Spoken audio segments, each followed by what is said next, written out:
Hello दोस्तों, आपका एक बार फिर से स्वागत है। देखिए, आज का टॉपिक हीट ट्रांसफर के बेसिक्स है। तो आपको मैं सिखाऊंगा कंडक्शन, कन्वेक्शन एंड रेडिएशंस। तो स्टार्ट करते हैं कंडक्शन से। देखिए, कंडक्शन क्या है?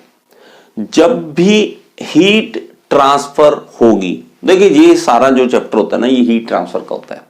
हीट यहां से वहां पहुंचती है, ठीक है, और उसी को स्टडी करने के लिए हमने ये चैप्टर पढ़ना है। और इसमें 3 मोड होते हैं।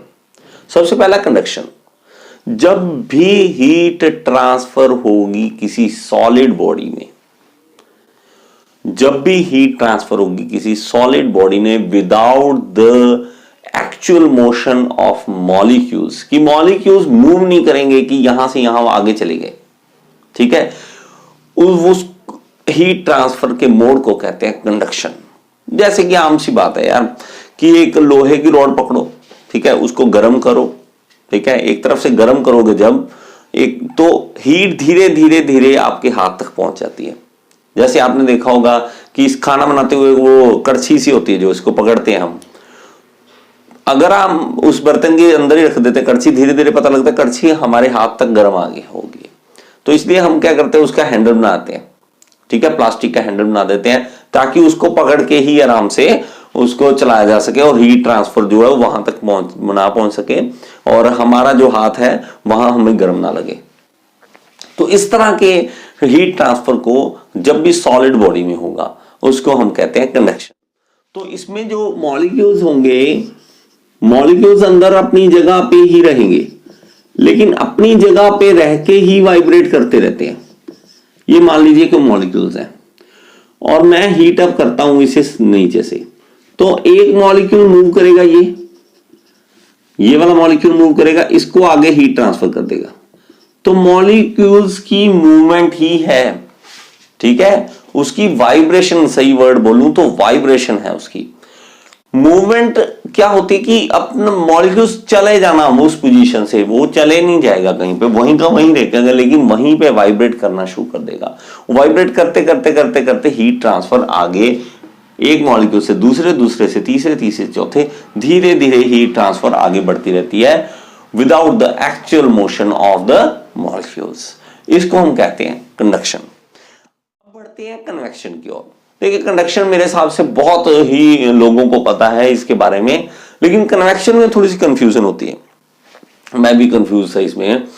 तो मुझे ये पता लगा कि इसमें जो है, जो हीट ट्रांसफर होगी वो मोस्टली लिक्विड्स में, फ्लूइड्स में जो हीट ट्रांसफर होती है विद द हेल्प ऑफ ये मोड है जो कन्वेक्शन, उसके साथ होती है। तो आपको छोटी छोटी एग्जांपलें दूंगा, मुझे लगता है कि आपको समझ आ जाएगा। देखिए, जैसे ही आपने देखा होगा कि बर्तन में पानी लीजिए, ठीक है, बर्तन में पानी लीजिए और उसको नीचे से गर्म कीजिए। ठंडा ठंडा पानी मैंने डाल दिया, ठंडा पानी डाल दिया।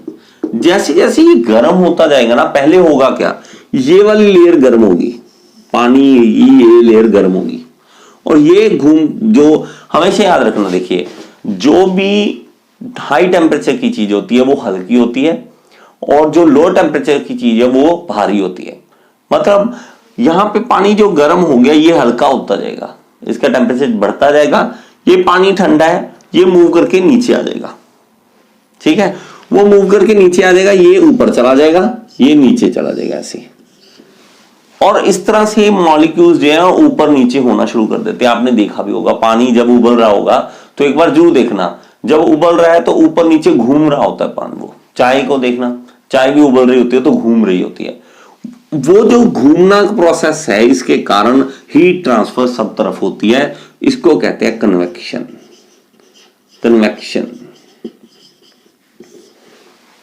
हम देखो, एक बार हुआ है मेरे साथ कि हम पता नहीं था, हॉस्टल में थे, वो रॉड नहीं होती, हमने देसी सी रॉड बना रखी थी हॉस्टल में। अगर आप रहे हो तो आपको पता होगा कि हमने क्या किया कि एक स्प्रिंग लिया, स्प्रिंग लेके और उसको एक वायर के साथ जोड़ दिया यहां और यहां, और सीधा लगा दिया प्लग्स में, ठीक है, इसको प्लग्स में लगा दिया। अब ये बन गई हीटिंग रॉड। इसको डाल दिया बाल्टी में, बकेट में डाल दिया, पानी में डाल दिया, ऐसे डाल दिया। अब हुआ क्या कि वो वायर हमारे पास थी छोटी, वो जो वायर छोटी होने के कारण ये जो स्प्रिंग है, ऐसे वैसे ऐसे पंगे नहीं लेने चाहिए। हम हॉस्टल के टाइम में जो गलतियां कर लेते दोबारा नहीं करते। हमें अब डर लगता है कि हम करते क्या थे, हम एक खतरा मोल ले रहे थे। अब हम नहीं, आप भी ऐसा मत करना। तो ये स्प्रिंग क्या था कि इसकी वायर छोटी थी हमारे पास। हमने बकेट में जब इसको डाला तो बकेट के नीचे तक नहीं गई ये रॉड। ये जो स्प्रिंग था, ये देसी रॉड थी मेरी, ये नीचे तक नहीं गई, मैंने यहां रख दी। अब हुआ क्या, पानी थोड़ी देर बाद ही वो गर्म हो गया। हम खुश भाई कि हमारे पैसे बच गए, और मैंने पानी गर्म कर लिया। गर्म जल्दी जल्दी जी गर्म हो चुका है ना, गर्म हो चुका है। गए अंदर गया, एक मग्गा पानी का निकाला पूरा गर्म, है ना, एक मग्गा ऊपर से निकाला पूरा गर्म, दूसरा तीसरा, नीचे से भाई ठंडा आ गया पानी। जब ठंडा आया पानी में, यार ये क्या हो गया, पानी तो गर्म हो चुका था, पानी गर्म हो चुका, लेकिन ये क्या हो गया। हुआ ये था कि ऊपर वाली लेयर की पानी की गर्म हो चुकी थी और वो ऊपर ही रही, नीचे थोड़ा ना जाएगी। गर्म पानी की लेयर नीचे नहीं जाएगी और पानी नीचे से ठंडा रह गया। और जब भी हम रॉड लगाते हैं, आपने देखा होगा कभी रॉड को, तो रॉड की लेंथ थोड़ी ज्यादा होती है, वो नीचे तक आता है, ठीक है, और नीचे पानी गर्म होता है, वो ऊपर जाता रहता है, ऐसे घूमना है। अब हुआ क्या, यहां पे मेरे पास, यहां तो पानी गर्म था, यहां ठंडा था, कन्वेक्शन नहीं हुई, कन्वेक्शन नहीं हो पाई, और मैंने गलती इससे ये कर लिया।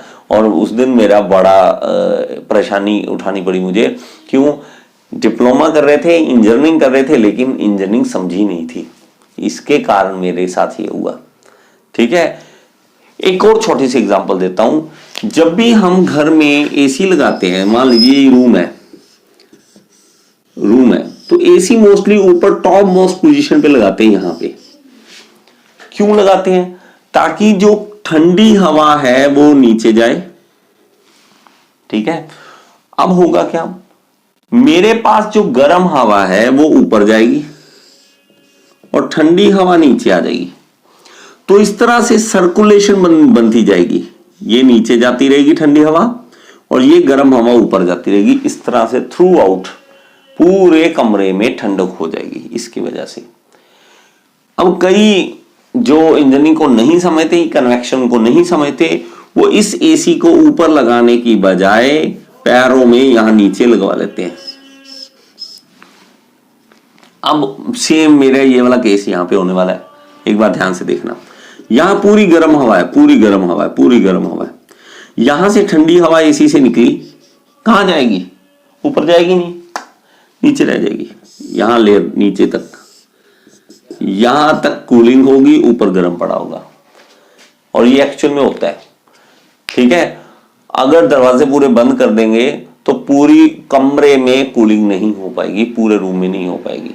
वो जो एसी लगाया आपने नीचे लगा दिया, और जो ठंडी हवा है वो हैवी होने के कारण नीचे ही रहेगी और गर्म हवा ऊपर ही रहेगी, वो सर्कुलेट नहीं हो पाई, कन्वेक्शन नहीं हो पाई। तो कन्वेक्शन करने के लिए हमने एसी ऊपर लगाना चाहिए।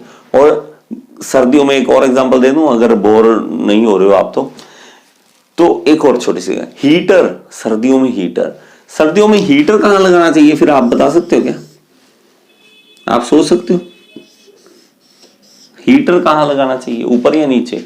आप मुझे कमेंट बॉक्स में बताना हीटर कहां लगेगा, ठीक है। तो अब मुझे पता लगा कि आपने वीडियो समझी है, उससे मुझे पता लग जाएगा कि आपको वीडियो समझ आ रही है और मजा भी आ रहा है। ऐसे नहीं है कि मैं आपको सुनाऊं बुक वाली की कैसे कैसे बोलते हैं।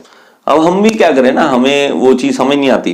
देखिए, the process of transfer of heat in which heat is transferred from one point to another point by the actual motion of the heated particle away from the source of heat is called convection।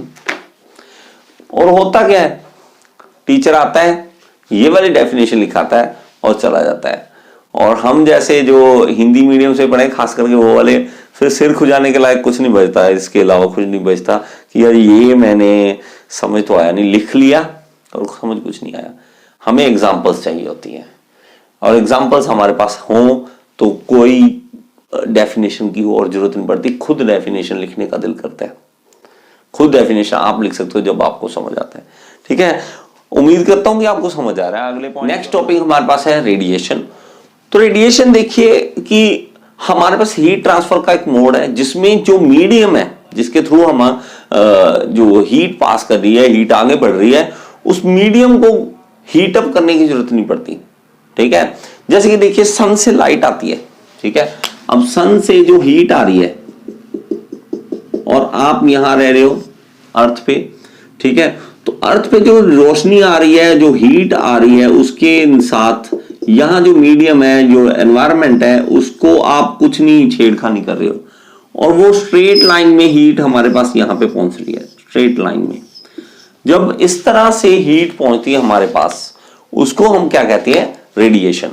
देखिए पहला था conduction जिसमें हमारे पास mostly solids में था, दूसरा था जो फ्लूइड में था, तीसरा अब हमारे पास जो हीट ट्रांसफर हो रही है वो एक तो पहली बात एक स्ट्रेट लाइंस में सीधा आएगी और मेरा जो बीच में मीडियम है, मीडियम को हम गर्म नहीं कर रहे हैं और वो हीट सीधी हमारे पास पहुंच रही है। जैसे हम हाथ सेकते हैं, जब आग के पास बैठते हैं तो सर्दियों में ज्यादा जब ठंड लगती है तो हाथ ऐसे आगे कर लेते हैं, तो वो जो हीट ट्रांसफर होती है वो रेडिएशन के थ्रू हो रही होती है। तो 3 मीडियम हमारे पास है और तीनों मीडियम को हम समझ सकते हैं। तो अगर मैं एक ही एग्जांपल लूं तो मेरे पास मान लीजिए कि यहां पे कोई चूल्हा है जिसमें आग चल रही है, ठीक है, इस तरह से चूल्हा है और उसके ऊपर बर्तन रखा हुआ है, उसके ऊपर बर्तन रखा है जिसमें पानी है। पहला क्या होगा कि हीट ट्रांसफर यहां अंदर जाएगी बर्तन के अंदर, तो बर्तन के अंदर जैसे हीट ट्रांसफर आगे धीरे धीरे बढ़ेगी और उसके हैंडल तक भी पहुंचती है, तो उसके थ्रू जो अंदर हीट ट्रांसफर हो रही है वो होती है कंडक्शन। जो पानी गर्म हो रहा है, ऊपर नीचे घूम रहा है, अंदर इसके वो हो रहा है कन्वेक्शन, और जो वेस्ट जा रही है हमारे पास हीट यहां से यहां से यहां से, वो हो गया रेडिएशन, जिसका हम कोई भी यूज नहीं कर पा रहे हैं, वो है रेडिएशन। तो 3 तरह की है हमारे पास और तीनों को समझना बहुत जरूरी है। अगर आपको ये टॉपिक समझ आया तो प्लीज शेयर जरूर कीजिएगा वीडियो मेरी, ताकि मुझे आप सपोर्ट कर सकते हैं एक्चुअली इस वे से, ताकि मेरी वीडियोस और ज्यादा फैले और मुझे मोटिवेशन मिले कि आपको और ज्यादा मैं टॉपिक बना के समझाऊं। Thank you.